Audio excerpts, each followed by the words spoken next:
So I'm probably disappointed. I'm probably gutted. I'm something has to change, but I don't know who knew what. I'm thinking, why don't you just come out there then? You know, I knew, and I'm hearing everybody else is saying they've only just found out. It's breaking news. Well, they're always coming up with new things to avoid certain drug tests where they just alter a chemical just slightly. It's way more potent, and it was legal. We would get it from a fucking chemical company where you'd order it over the internet, and they would send you like an asprin bottle of the shit. It's in shots, and that's what it takes. You know, it's one of those things. It's heavyweight boxing. You can get caught. I know all about getting caught. I had to go, no, come on, let's be smart about this. But I'm just like, fuck it, I don't give a fuck. I'll do whatever. Just sign that person up. Do it. The boxing world is in uproar after Fabio Wardley's shocking performance against Joseph Parker. A display of power so extreme that both fans and experts alike have been left questioning exactly what happened in that ring. The numbers didn't simply land, they thundered with frightening figures. I am man of numbers. They give to me before I come here to the force. Parker, ever composed and technically sound, relied on pure skill, sharp combinations, and intelligent timing. Yet as the fight went on, fans began to notice something off about Wardley's power. It didn't. Fortunately, there is going to be there needs to be an inquiry straight after this. Why, what? But that's what I'm hearing. This news is as fresh to me as it is you. I'm quite sure when this goes out, it'll be all over the place. It looked like conditioning or craft. It looked almost chemical. Accusations of steroid use spread like wildfire on social media. Demands for answers grew by the hour. Parker's cool, technical approach won admiration everywhere. But Wardley's freakish... I'm waiting for all the final test results to come back from UCAD, which are now back, that are negative, and that's the testing process they use. So we need clarity from the board. If you're not suspending him, if you're not allowing this fight to happen, he can fight someone else, but you won't allow this fight? So, again, it's quite... Explosiveness shocked even seasoned analysts. Many believe it wasn't training or strategy alone. It was something enhanced. And so the calls for a full investigation grew louder and louder. Still, promoter Eddie Hearn stepped in quickly to cool the flames, confirming that... Make you a better fighter. Drugs may make you a little stronger, may make you give you a bit more energy, but it don't make you technically smarter. It doesn't give you all of that. You know, so those drug cheats that do it purposely, you've got to remember, you know, why are you doing it? What difference is it going to make? It's going to make you like a boxing Einstein? I don't think. All official test results had come back negative. But despite that reassurance, confusion and suspicion continue to swirl around the event. Parker's performance stood out for all the right reasons. His discipline, composure, and timing reminded everyone why he is regarded as one of boxing's most skilled heavyweights. But the question remains, how could Wardley... You need to not get distracted, not get dissuaded from anything, just stay on target, stay on focus. I have the athleticism, I have the speed, I have the power, I've got it in my tank to go through the rounds if you want to go. So none of those things are a factor or a problem for me. I just need to stay on job. Wardley's power suddenly spiked so dramatically. Many fans feel that when a fighter displays such seemingly unnatural endurance and punching strength, the sport's governing bodies owe the public transparency. Veteran commentator Johnny Nelson weighed in with a sharp reminder. Drugs may give strength, but they cannot give timing, discipline, or ring intelligence. He pointed out how Parker's technique fully exposed that. Take his license away. You know, because you cannot cheat in the sport of boxing. Not if you're going to put on a pair of gloves and get inside that square circle and physically fight somebody, and potentially you could easily lose your life, then to take anything which will give you enhance your performance, it's truth. While Wardley swung with unrelenting brute force, Parker delivered clean, precise combinations with balance and composure. To Nelson, Wardley's performance looked powerful, but hollow, missing the tactical awareness and ring rhythm that Parker demonstrated throughout. On the other side, analyst Duke McKenzie warned of the danger when fighters take any unfair edge. In our fucking hell, cheating bastard. Yeah. You know, that's the initial reaction. Whether it's a first fail or a third fail, that's the initial reaction. Your gut reaction is, but then obviously we don't know what he's failed for yet, and we don't know what it is. But then when it's somebody that's failed 3 times, or this is the 3rd adverse reaction. For sport, lives are on the line, he said bluntly. If there's even a chance of enhancement, it's not just unfair, it's dangerous. He praised Parker's skill and discipline, calling his victory a testament to real boxing ability. But he didn't mince words about the risk posed by artificially enhanced opponents and the integrity of the sport. Trainer Dave Coldwell admitted he was shocked watching Wardley. Up and get paid. Correct. This should not be their decision. The British Boxing Board of Control should be standing up and taking the voluntary anti-doping test seriously. Absolutely. Yes, I know that you work with the UK anti-doping, I know that, but this is a test. He's popped hot. Let's look into it properly.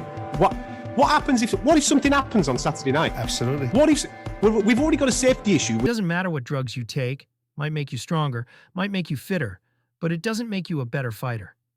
That's proof. You know, Coldwell confessed he couldn't remember seeing Wardley throw punches with that kind of force before. It looked off, he said. While he urged patience until the facts are confirmed, he admitted Parker's composure and technique starkly contrasted with Wardley's raw, chaotic power. For Coldwell and many others, boxing needs answers. Before it's drug you take, it doesn't make you a better fighter. Might make you stronger, might make you fit. It doesn't make you a better fighter. That's proof.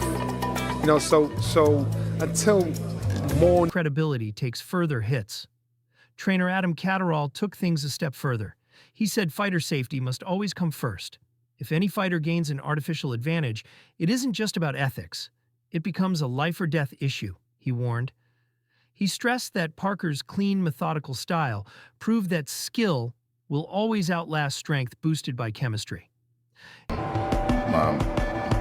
Recent times, deeply disappointed because, you know, there's a lot of kids, you know, coming into the sport looking up to these characters, and they should be more responsible in the way the offences, like taking drugs. I mean, it's very unforgiving. You can't, I'm sorry, provided it's been found, it's 100% that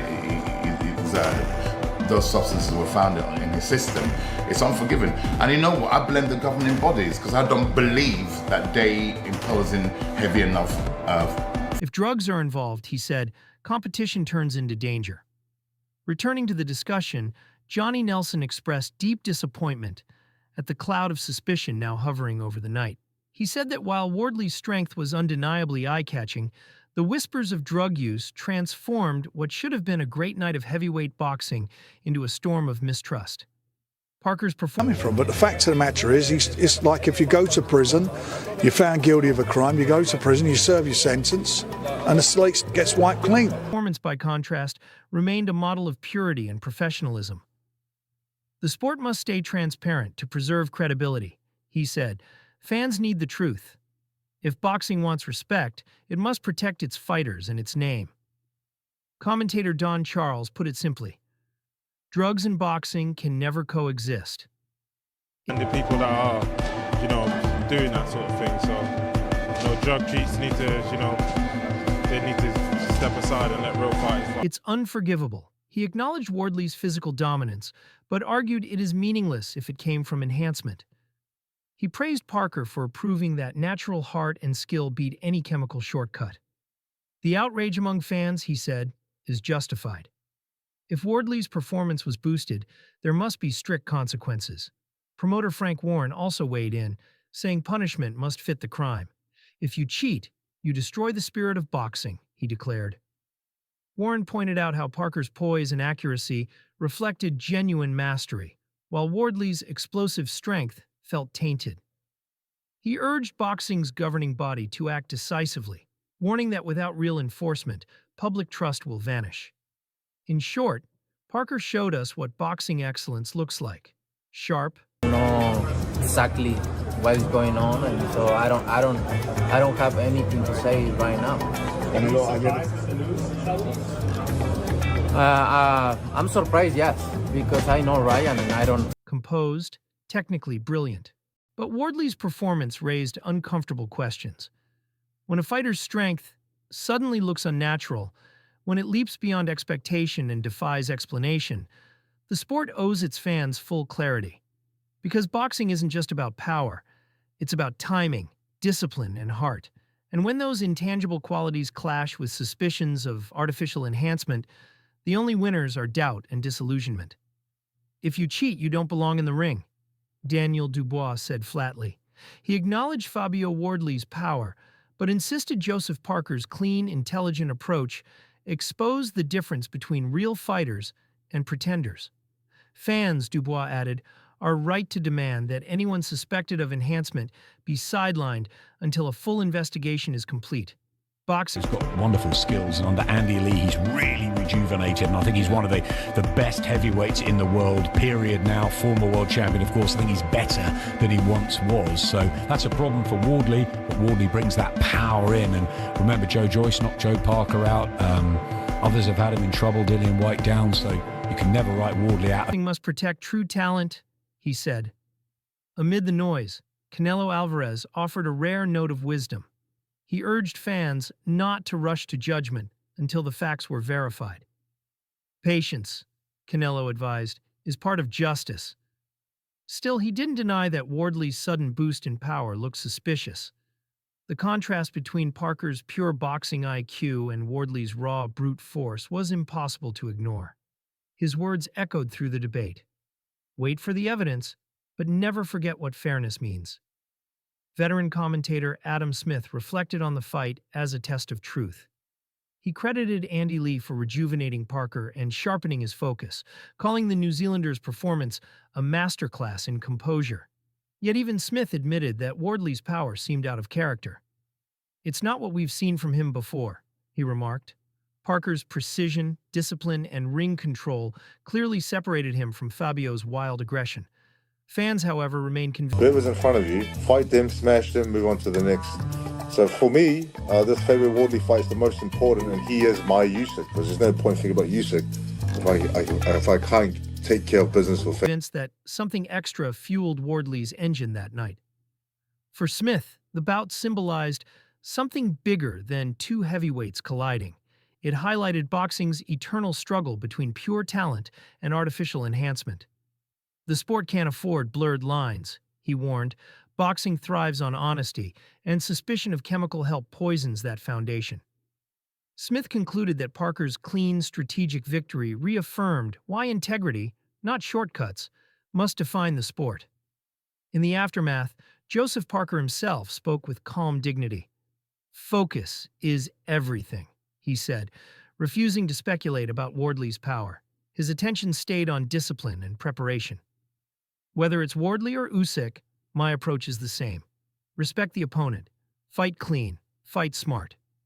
That mindset earned him respect throughout the boxing world. For Parker, the win wasn't just about the scorecards.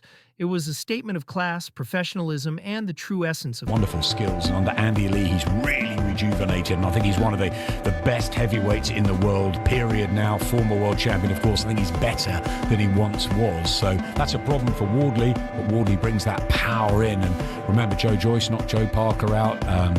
Others have had him in competition. Roy Jones Jr. also weighed in, praising Parker as a complete fighter. He admired Parker's speed, precision, and combination punching, saying the Kiwi heavyweight looked like a champion reborn. Yet even Jones admitted Wardley's power seemed unnatural.